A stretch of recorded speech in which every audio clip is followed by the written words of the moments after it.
ਪੁਰਾਣੇ ਦੌਰ ਦੀ ਈਦ ਅਤੇ ਅੱਜ ਦੀ ਈਦ ਵਿੱਚ ਕਿੰਨਾ ਫ਼ਰਕ ਹੈ, ਇਹਦਾ ਅੰਦਾਜ਼ਾ ਤਾਂ ਉਹ ਲੋਕ ਹੀ ਲਾ ਸਕਦੇ ਨੇ ਜਿਨ੍ਹਾਂ ਇਹ ਈਦਾਂ ਵੇਖੀਆਂ ਹੋਈਆਂ ਨੇ। ਹੁਣ ਤਾਂ ਇਹ ਗੱਲਾਂ ਖ਼ਾਬ ਲੱਗਦੀਆਂ ਨੇ। ਛੱਤਾਂ 'ਤੇ ਚੜ੍ਹ ਕੇ ਚੰਨ ਵੇਖਣਾ, ਚੰਨ ਨਜ਼ਰ ਆਉਣ 'ਤੇ ਈਦ ਮੁਬਾਰਕ ਦਾ ਸ਼ੋਰ ਮਚਣਾ, ਪਿੰਡ ਦੀ ਮਸਜਿਦ ਤੋਂ ਨਕਾਰੇ ਦੀ ਅਤੇ ਕਿਸੇ ਮਸਜਿਦ ਤੋਂ ਗੋਲਾ ਚੱਲਣ ਦੀ ਆਵਾਜ਼ ਆਉਣੀ, ਬੱਚਿਆਂ, ਜਵਾਨਾਂ ਅਤੇ ਔਰਤਾਂ ਦਾ ਬਜ਼ੁਰਗਾਂ ਨੂੰ ਈਦ ਮੁਬਾਰਕ ਕਹਿਣਾ ਅਤੇ ਉਹਨਾਂ ਕੋਲ ਦੁਆਵਾਂ ਲੈਣਾ। ਚਾਂਦ ਰਾਤ ਨੂੰ ਕੁੜੀਆਂ ਦਾ ਇਕੱਠਿਆਂ ਹੋ ਕੇ ਇੱਕ ਦੂਜੇ ਨੂੰ ਮਹਿੰਦੀ ਲਾਉਣਾ, ਬਾਜ਼ਾਰੋਂ ਚੂੜੀਆਂ ਚੜ੍ਹਾਉਣਾ। ਈਦ ਵਾਲੇ ਦਿਨ ਸੁਬਾਹ ਸਵੇਰੇ ਸੇਵੀਆਂ ਪਕਾਉਣੀਆਂ ਅਤੇ ਰਿਸ਼ਤੇਦਾਰਾਂ ਅਤੇ ਗੁਆਂਢੀਆਂ ਵਿੱਚ ਤਕਸੀਮ ਕਰਨੀਆਂ। ਈਦ ਦਾ ਪੂਰਾ ਦਿਨ ਮਹਿਮਾਨਾਂ ਦੀ ਖਿਦਮਤ ਵਿੱਚ ਗੁਜ਼ਰਦਾ, ਖੂਬ ਗੱਪਸ਼ਪ ਲੱਗਦੀ, ਤਰ੍ਹਾਂ ਤਰ੍ਹਾਂ ਦੇ ਖਾਣੇ ਪੱਕਦੇ। ਇਹ ਉਹ ਦੌਰ ਸੀ ਜਦੋਂ ਟੀਵੀ ਅਤੇ ਟੈਲੀਫੋਨ ਕਿਸੇ ਕਿਸੇ ਘਰ ਵਿੱਚ ਹੁੰਦੇ ਸਨ। ਸਾਡੇ ਮੁਆਸ਼ਰੇ 'ਤੇ ਕੰਪਿਊਟਰ, ਲੈਪਟਾਪ ਅਤੇ ਮੋਬਾਈਲ ਦੇ ਅਜੇ ਸਾਏ ਨਹੀਂ ਪਏ ਸਨ। ਫਿਰ ਵੇਖਦਿਆਂ ਹੀ ਵੇਖਦਿਆਂ ਵਕਤ ਨੂੰ ਪੜ੍ਹ ਲੱਗ ਗਏ। ਵਕਤ ਤੋਂ ਬਰਕਤ ਹੀ ਖਤਮ ਹੋ ਗਈ।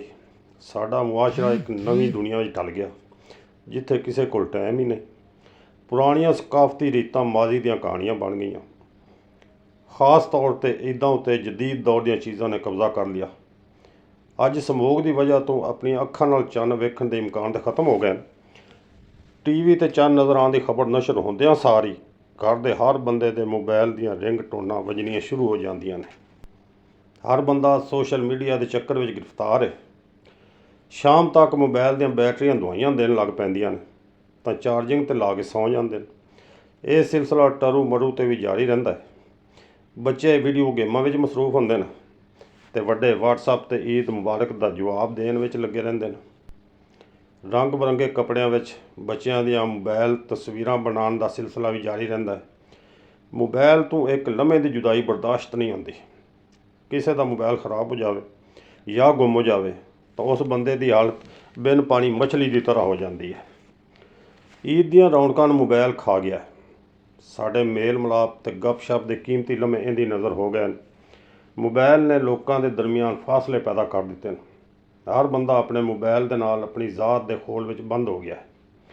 ਕੋਈ ਤਕਰੀਬ ਹੋਵੇ ਜਾਂ ਦੀਨੀ ਮਹਿਫਲ, ਜਨਾਜ਼ੇ 'ਤੇ ਜਾਣ ਹੋਵੇ, ਕਿਸੇ ਦੇ ਗਮ ਵਿੱਚ ਸ਼ਰੀਕ ਹੋਵੇ ਜਾਂ ਈਦ ਦੇ ਦਿਨ ਘਰ ਵਾਲਿਆਂ ਨਾਲ ਗੱਲਬਾਤ ਹੋ ਰਹੀ ਹੋਵੇ, ਮੋਬਾਈਲ ਦੀ ਘੰਟੀ ਮਜਬੂਰ ਕਰ ਦਿੰਦੀ ਹੈ ਕਿ ਸਭ ਕੁਝ ਛੱਡ ਕੇ ਮੋਬਾਈਲ ਵੱਲ ਧਿਆਨ ਚਲਾ ਜਾਂਦਾ ਹੈ। ਅਸੀਂ ਦੁਨੀਆ ਦੇ ਕਿਸੇ ਵੀ ਕੋਨੇ 'ਚ ਚਲੇ ਜਾਈਏ, ਮੋਬਾਈਲ ਸਾਡੇ ਨਾਲ ਹੀ ਜਾਵੇਗਾ। ਇੱਕ ਅਮਰੀਕੀ ਮਾਹਿਰ ਨਫਸੀਆਤ ਨੇ ਮੋਬਾਈਲ ਨੂੰ ਕਰੋਨਾ ਤੋਂ ਬਾਅਦ ਦੂਸਰੀ ਵੱਡੀ ਵਬਾ ਕਰਾਰ ਦਿੱਤਾ ਹੈ। ਇਸ ਈਦ ਦੇ ਮੌਕੇ 'ਤੇ ਸਾਨੂੰ ਕੋਸ਼ਿਸ਼ ਕਰਕੇ ਵੇਖਣਾ ਚਾਹੀਦਾ ਹੈ ਕਿ ਕਮ ਅਜ਼ ਕਮ ਅੱਜ ਦਾ ਦਿਨ ਅਸੀਂ ਆਪਣੇ ਅਜ਼ੀਜ਼ੋ ਘਰ ਨਾਲ ਭਰਪੂਰ ਤਰੀਕੇ ਨਾਲ ਗੁਜ਼ਾਰਾਂਗੇ ਅਤੇ ਮੋਬਾਈਲ ਨੂੰ ਬੰਦ ਕਰਕੇ ਰੱਖਾਂਗੇ। ਵੀਡੀਓ ਚੰਗੀ ਲੱਗੀ ਹੋਵੇ ਤਾਂ ਮਿਹਰਬਾਨੀ ਕਰਕੇ ਵੀਡੀਓ ਨੂੰ ਲਾਈਕ ਅਤੇ ਚੈਨਲ ਨੂੰ ਸਬਸਕ੍ਰਾਈਬ ਕਰ ਲਓ।